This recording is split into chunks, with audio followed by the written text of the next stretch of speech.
Dear children, yesterday I was taught you civics lesson second institutional representation of democracy. In this chapter, I also taught you election procedure. In this topic, read and teach you and understand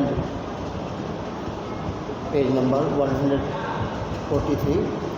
Look, election procedure. In large country like India, it is not easy to hold election as its preparation requires enough time. As such, the Election Commission remains busy throughout the year in making arrangement for the same.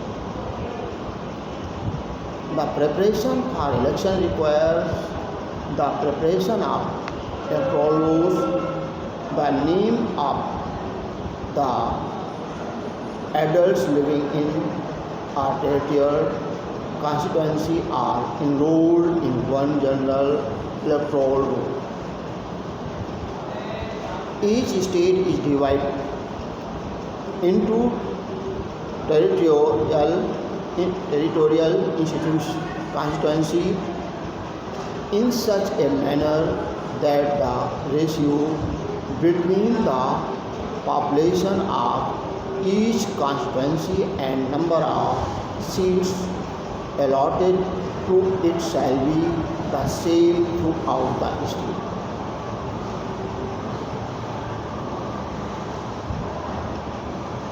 कहते हैं भारत जैसे बड़े देश में election की तैयारी बहुत समय लगता है, पर्याप्त समय लगता है. As such election commission remains busy throughout, पूरे वर्ष व्यस्त रहता है व्यवस्था making arrangement for the same, इस चुनाव कराने में पूरे वर्ष भर व्यस्त.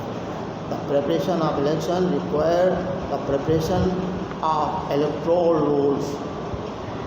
पूरी व्यवस्था इलेक्ट्रोल की जो होती है उसको चयनित करना होता है, व्यवस्थित करना होता है. The name of all adults living in territorial constituency are enrolled in one general electoral role.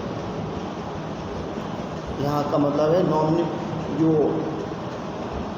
Nominal role होता है वो व्यवस्थित करना हो. नॉमिनल रोल का मतलब है जिसमें सभी कैंडिडेटों के नाम होते हैं, पता होता है, उनका इंट्रोडक्शन होता पूरा, तो उससे व्यवस्था करने में बहुत समय लगता है. हर विधानसभा क्षेत्र या लोकसभा क्षेत्र में हर 5 वर्ष में एक बार उनका रिवाइज होता है, मतलब उसका जांच होती है. उसमें जिसके नाम नहीं होते, नाम व्यवस्थित करवाने होते हैं, जुड़वाने होते हैं, जो इनकी डेथ हो गई है उनके नाम भी हटाने होते हैं. ये सारी व्यवस्था ये इलेक्शन कमीशन की होती है. अब इस व्यवस्था को कहते हैं each state is divided into territorial constituency. हर क्षेत्र का परिसीमन होता है, उसका क्षेत्र निर्धारित होता है. विधानसभा का अलग, लोकसभा का अलग क्षेत्र निर्धारित होता है. In such manner that the ratio between the population of each country, ये व्यवस्था जनसंख्या के आधार पर निर्धारित होती है. Each constituency and number of seats allotted, it shall be same throughout the state. The number of seats की अलॉट किए जाते हैं. इन shall be same throughout the state. ऐसे सभी जगहों में जितने भी स्टेट हैं उन सभी जगह में सीटों की व्यवस्था होती है. फिर कहते हैं अनाउंसमेंट्स ऑफ इलेक्शन डेट. जब ये सब परिसीमन का काम हो जाता है, सीटों अलॉटमेंट हो जाता है, तो अनाउंसमेंट ऑफ इलेक्शन डेट, एक निर्धारित डेट घोषित की जाती है. उसमें क्या है, actual process of election being with the announcement of the date for election. क्या है, actual process of election. Actual process of election being with the announcement of the dates for election. वास्तव में प्रोसेस इलेक्शन बीइंग कंप्लीट हो जाता है beings with the announcement of the date for election.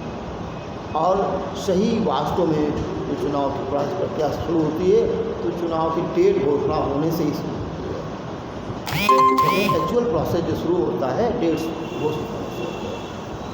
Filling of nomination paper, आप जो चुनाव लड़ना चाहते हैं वो अपना नामांकन कराते हैं। तो after the date of election is declare the candidate fill the nomination paper to contest the election. Their names are proposed and seconded by the voters. They are also required to deposit a definite amount as security deposit. The returning official scrutinize the papers and if they are found in order. आप scrutiny paper अर्थात उनकी जांच पड़ताल होती है और जो सही पाए जाते हैं उनको स्वीकार कर लेता है और नहीं तो allowed candidate contest the election. फिर कहते हैं अलाउड नहीं, अलाउड और जो छांट करके the candidate are given last chance to withdraw their names. अब उन्हें एक मौका भी दिया जाता है, कोई न चुनाव लड़ना चाहता वो वापस नाम ले सकता है।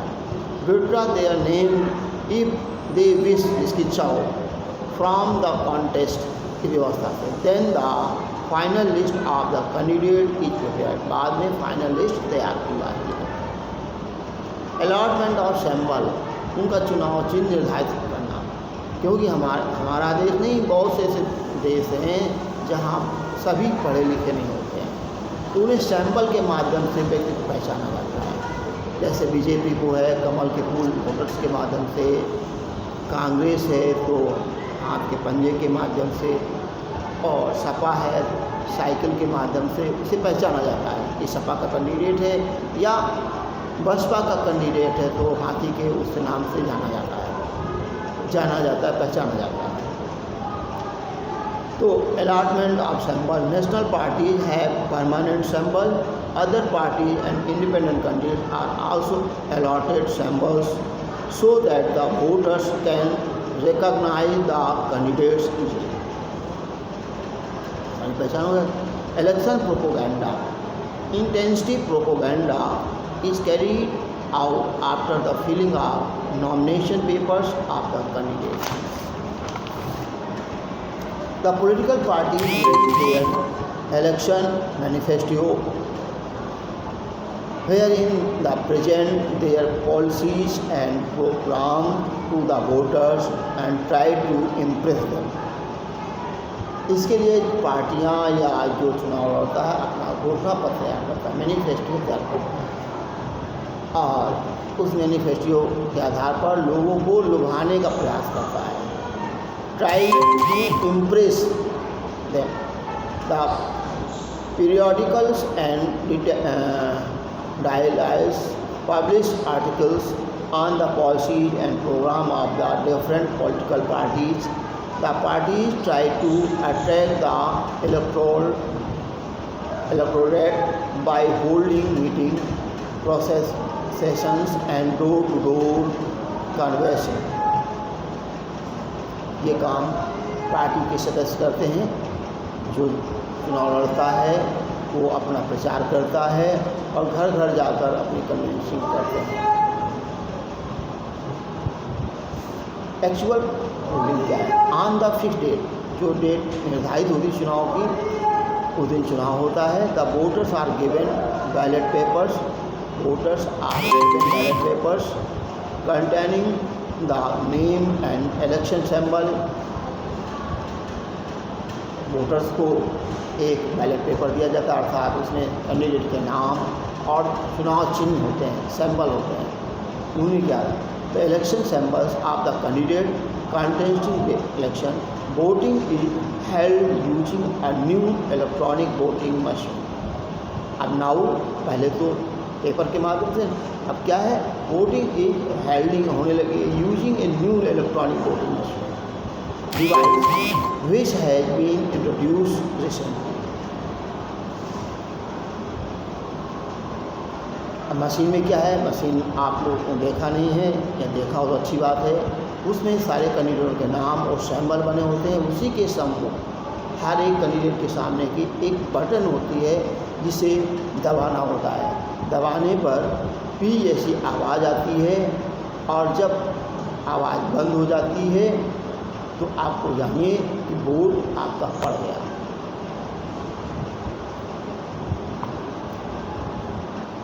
क्या कहते हैं इसके बाद में, counting the result after the polling is over.